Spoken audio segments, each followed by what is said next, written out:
ഈ കഴിഞ്ഞ കോവിഡ് കാലത്ത് ആശുപത്രി ജീവനക്കാരും ഡോക്ടർമാരുമൊക്കെ PPE കിറ്റ് ധരിച്ച് നിന്നതിന്റെ ഓർമ്മ കോവിഡ് കാലത്ത് പല പ്രേക്ഷകർക്കും ഉണ്ടായിട്ടുണ്ടാവും.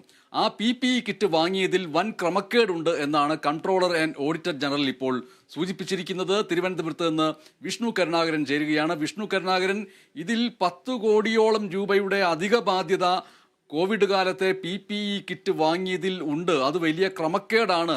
10,23,00,000 രൂപയുടെ അധിക ബാധ്യത ഇതുമൂലം ഉണ്ടായിരിക്കുന്നു. ഇതിന്റെ പിറകിൽ വലിയ ക്രമക്കേടുണ്ട് എന്ന് CAG, controller and auditor general സൂചിപ്പിച്ചിരിക്കുന്നു. എന്തൊക്കെയാണ് അതിന്റെ വിവരങ്ങൾ? അന്ന് ഈ സമയത്ത് ഈ കുറഞ്ഞ തുകയ്ക്ക് PPE കിറ്റ് നൽകാമെന്ന് വാഗ്ദാനം ചെയ്ത ഒരു കമ്പനി ഉണ്ടായിരുന്നല്ലോ. ആ കമ്പനിയെക്കുറിച്ച് ഈ CAG റിപ്പോർട്ടിൽ എന്തെങ്കിലും പറയുന്നുണ്ടോ വിഷ്ണു കരുണാകരൻ?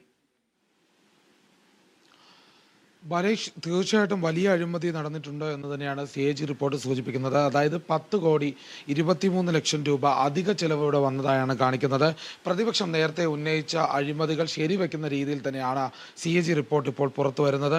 അതായത് ഈ CAG റിപ്പോർട്ടിൽ പറയുന്നത് ഈ PPE കിറ്റുകൾ വാങ്ങാനായി 2020 മാർച്ച് ഏപ്രിൽ മാസങ്ങളിൽ നടത്തിയ ചിലവിൻ്റെ കണക്കുകളാണ് പുറത്തുവിട്ടിരിക്കുന്നത്. ഈ കണക്കുകളിൽ പറയുന്നത് ഓരോ PPE കിറ്റും പരമാവധി 545 രൂപയിൽ വാങ്ങണമെന്നാണ്. എന്നാൽ ആ തുകയ്ക്കോ അതിനടുത്ത് അല്പം ഉയർന്നു നിൽക്കുന്ന തുകയ്ക്കോ നൽകാമെന്ന നിരവധി കമ്പനികൾ വാഗ്ദാനം ചെയ്തിരുന്നു. എന്നാൽ ഇതൊന്നും അംഗീകരിക്കാതെ പകരം മറ്റ് 5 കമ്പനികളിൽ നിന്ന് അധികം തുക നൽകിയാണ് PPE കിറ്റുകൾ വാങ്ങിയത് എന്ന് രേഖകൾ സൂചിപ്പിക്കുന്നുണ്ട്.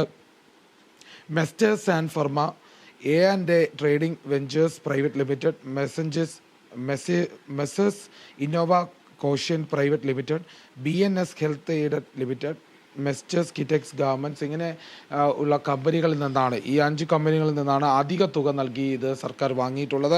1,550 രൂപ വരെയാണ് ഓരോ PPE കിറ്റിനും നൽകിയ തുക. 545 രൂപ മാത്രമാണ് സർക്കാർ അവിടെ നിഷ്കർഷിക്കുന്നത്. എന്നാൽ അതിലധികം തുക, വളരെ, അതായത് 2 ഇരട്ടി 300% തുക നൽകിയൊക്കെയാണ് വാങ്ങുന്നത്. അതോടൊപ്പം തന്നെ 800 രൂപ 830 രൂപ നിരക്കിലും ഈ കൂട്ടത്തിൽ കുറഞ്ഞതും വാങ്ങിയിട്ടുണ്ട്. അതിലും ഏകദേശം 1,40,000 കിറ്റുകളാണ്.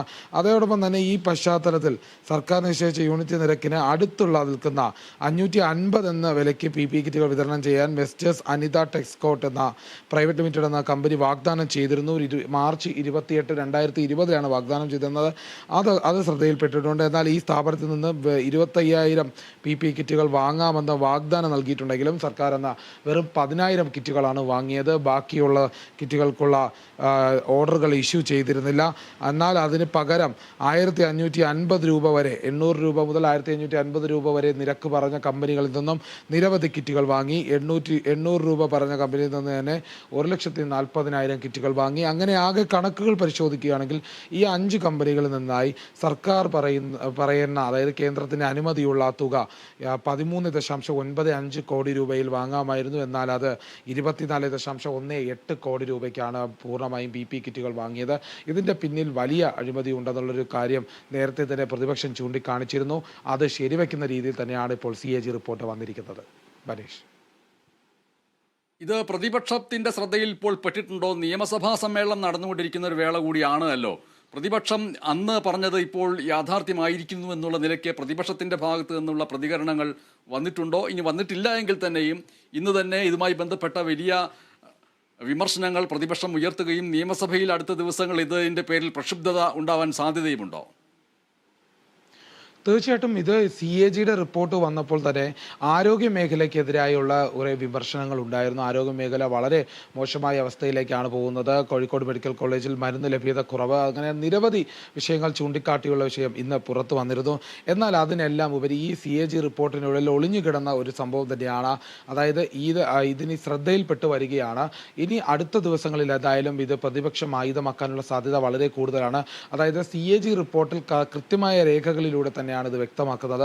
ഇത്രത്തോളം ഒരു 10,23,00,000 രൂപയുടെ അധിക ചെലവ് എന്ന് പറയുന്നത് അത് തള്ളിക്കളയാനാകില്ല. 2020 കോവിഡ് സമയത്ത് സർക്കാർ കാര്യക്ഷമമായി പ്രവർത്തിച്ചു എന്ന് പറയുമ്പോൾ, സർക്കാർ കൃത്യമായ നിലപാടുകൾ എടുത്ത് കൃത്യമായി എല്ലാം ജനങ്ങൾക്ക് വേണ്ടി ചെയ്തു എന്ന് പറയുമ്പോൾ അവിടെ അനാവശ്യ ചിലവുകൾ വരുത്തിയിരിക്കുകയാണ്. അതും ആവശ്യമില്ലാതെ അവിടെ വേണ്ടാത്ത രീതിയിൽ തന്നെയാണ് 10 കോടിയിലധികം രൂപയുടെ ചിലവ് വന്നിരിക്കുന്നത്.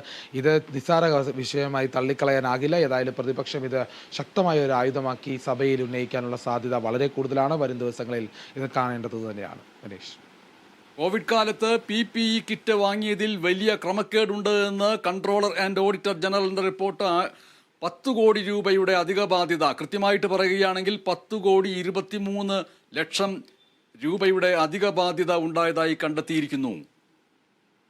ഇപ്പോൾ കോൺഗ്രസ് നേതാവ് ശ്രീ തിരുവഞ്ചൂർ രാധാകൃഷ്ണൻ നമ്മോടൊപ്പം ചേരുകയാണ്. നിയമസഭാ സമ്മേളനം നടന്നുകൊണ്ടിരിക്കുന്ന ഈ വേളയിലാണ് ശ്രീ തിരുവഞ്ചൂർ ഇപ്പോൾ കോവിഡ് കാലത്ത് PPE കിറ്റ് വാങ്ങിയതിൽ വൻ ക്രമക്കേടുണ്ട് എന്ന് CAGയുടെ റിപ്പോർട്ട് വന്നിരിക്കുന്നത്. നേരത്തെ പ്രതിപക്ഷം ഉന്നയിച്ച കാര്യങ്ങളെല്ലാം യാഥാർത്ഥ്യമാവുന്നു എന്നുള്ള നിലയ്ക്കാണോ ഇതിനെ കാണേണ്ടത്? നിയമസഭയിൽ ഇത് വലിയ പ്രക്ഷുബ്ധതയ്ക്കിടയാക്കുമോ? CAGയുടെ റിപ്പോർട്ട് ഇപ്പൊ വന്നതേ ഉള്ളൂ. അത് മുഴുവൻ പരിശോധിക്കാൻ ഞങ്ങൾക്ക് സമയം കിട്ടിയിട്ടില്ല. പക്ഷെ പുറത്തു വന്നിരിക്കുന്ന വാർത്തകൾ നോക്കിയാൽ വലിയ കൊള്ളയാണ്. 300% വർധനമാണ് മാർക്കറ്റിലുള്ളതിനേക്കാൾ കൂടുതൽ ഈ പുറത്തുനിന്ന് മേടിച്ച PPE കിറ്റിനുള്ളത്. അതുകൊണ്ട് അത് വലിയ കൊള്ളയുടെ ഒരു റൂട്ടായിട്ടാണ് ആളുകൾ കാണുന്നത്. അതിന്റെ സത്യാവസ്ഥ ജനങ്ങളെ ബോധ്യപ്പെടുത്തണം. ആ ബോധ്യപ്പെടുത്തുന്നതിന് വേണ്ടിയാണ് നേരത്തെ തന്നെ ഞങ്ങളൊരു ശ്രമം നടത്തി. അത് നിയമസഭയിൽ ഉന്നയിച്ചു. പക്ഷേ ഗവൺമെന്റ് ആ കാലത്തൊക്കെ കോവിഡ് എന്ന് പറയുന്ന മഹാമാരിയെ ഉയർത്തിപ്പിടിച്ചുകൊണ്ട് ഈ കൊള്ളയെ ന്യായീകരിക്കുന്നതിന് വേണ്ടിയാണ് ശ്രമിച്ചത്. ഇപ്പൊ CAG കൂടി അത് കണ്ടെത്തിയതോടുകൂടി പ്രശ്നം മാറി. കാരണം controller and auditor general of India ഇത് കണ്ടുപിടിച്ചിരിക്കുന്നത്. അതുകൊണ്ട് നിശ്ചയമായിട്ടും ഗവൺമെന്റ് ഇതിന്റെ മേലിൽ നടപടിയെടുക്കണം, ആക്ഷൻ ടേക്ക് ഉണ്ടാവണം. ഉത്തരവാദിത്തപ്പെട്ട ആളുകളെ ഫിക്സ് ചെയ്തുകൊണ്ട് മുന്നോട്ട് പോകുന്നതിന് വേണ്ടിയുള്ള നടപടി ഉണ്ടാവണം. ഇതിൽ കുറഞ്ഞ തുകയ്ക്ക് കിറ്റ് നൽകാമെന്ന് പറഞ്ഞവരെ ഒഴിവാക്കി എന്നത് മാത്രമാണോ ഇതിലെ പ്രധാനപ്പെട്ട ഒരു പ്രശ്നം? അതല്ല, ഇവിടുത്തെ പ്രധാനപ്പെട്ട പ്രശ്നം മാർക്കറ്റ് വിലയേക്കാൾ കൂടുതൽ വില കൊടുത്ത് മേടിച്ചു എന്നാണ്. മാർക്കറ്റിലൊരു വിലയുണ്ടായിരുന്നു. ആ മാർക്കറ്റ് വിലയേക്കാൾ 300 ഇരട്ടി കൊടുത്താണ് ഇത് മേടിച്ചത് എന്നുള്ളതാണ്. അതിനകത്തെ തുക എത്രയാണെന്നുള്ളതല്ല, 10 കോടിയോ 15 കോടിയോ, അത് വേറെ പ്രശ്നം. പക്ഷേ ഇങ്ങനെ ഒരു കാര്യം ചെയ്യുന്നതിന് വേണ്ടിയുള്ള കാര്യം എന്താണ്? ഇനി അതിന്റെ ക്വാളിറ്റിയെ സംബന്ധിച്ച് തന്നെ വ്യത്യസ്തമായ അഭിപ്രായം ഈ സമൂഹത്തിലുണ്ട്. അത് ഇട്ട ആളുകളും ഡോക്ടേഴ്സും അതിനെക്കുറിച്ച് ഇതിനെക്കുറിച്ച് ചോദ്യം ചെയ്തിട്ടുണ്ട്. അപ്പോ ക്വാളിറ്റി കുറഞ്ഞ സാധനങ്ങൾ കൂടുതൽ വിലയ്ക്ക് കേരളത്തിലെ ജനങ്ങള് കോവിഡിന്റെ മറ ഉപയോഗിച്ചുകൊണ്ട് പർച്ചേസ് ചെയ്യുന്നതിന് പ്രേരിപ്പിച്ചു. അവർ പർച്ചേസ് ചെയ്തു എന്ന് തന്നെയാണ് ഇതിന്റെ പ്രശ്നം.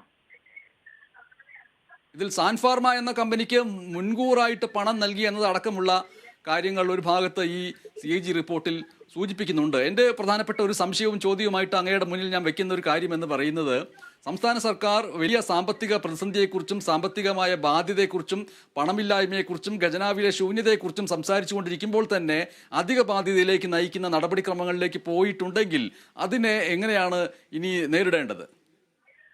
അധിക ബാധ്യതയിലേക്ക് പോയിട്ടുണ്ട് എന്നുള്ളത് ഗവൺമെന്റിന്റെ ഭാഗം കൂടി വന്നെങ്കിലേ നമുക്ക് മനസ്സിലാക്കാൻ കഴിയൂ. ഗവൺമെന്റ് ഇക്കാര്യത്തെ ന്യായീകരിക്കുന്നുണ്ടോ? 300 ഇരട്ടി വില മേടിച്ചിട്ടുണ്ടോ? ഉണ്ടെന്നാണ് CAG പറയുന്നത്. ഗവൺമെന്റിന്റെ ഭാഗത്തുനിന്ന് അവരൊന്നും അവർ പ്രതികരിക്കാത്തിടത്തോളം ഉണ്ട് എന്നത് എൻ്റെ ഉള്ള നിഗമനത്തിൽ എത്താൻ കഴിയും. അതുകൊണ്ട് ഇതിന് യഥാസ്ഥിതി ജനങ്ങളെ അറിയിക്കുന്നതിന് വേണ്ടി ഗവൺമെന്റ് അവരുടെ അഭിപ്രായം പറയണം. നിശ്ചയമായും ഇതിന് ഈ കൊള്ളയ്ക്കെതിരായിട്ടുള്ള നടപടിയുമായി നിയമപരമായി മുന്നോട്ട് നീങ്ങുകയും ചെയ്യണം. വളരെ നന്ദി ശ്രീ തിരുവഞ്ചൂർ രാധാകൃഷ്ണൻ ഈ വിഷയത്തിൽ പ്രതികരിച്ചതിന്. കോവിഡ് കാലത്ത് PPE കിറ്റ് വാങ്ങിയതിൽ വൻ ക്രമക്കേട് എന്ന് CAG റിപ്പോർട്ട് പുറത്തു വന്നിരിക്കുന്നു. 10,23,00,000 രൂപയുടെ അധിക ബാധ്യത ഇതുമൂലം ഉണ്ടായി എന്നാണ് കണ്ടെത്തൽ. കുറഞ്ഞ തുകയ്ക്ക് PPE കിറ്റ് നൽകാമെന്ന് വാഗ്ദാനം ചെയ്ത കമ്പനിയെ അടക്കം തഴഞ്ഞുവെന്നും CAGയുടെ ഈ റിപ്പോർട്ടിലുണ്ട്. വിഷ്ണു കരുണാകരനാണ് ഈ വാർത്ത തിരുവനന്തപുരത്ത് നിന്ന് റിപ്പോർട്ട് ചെയ്തത്.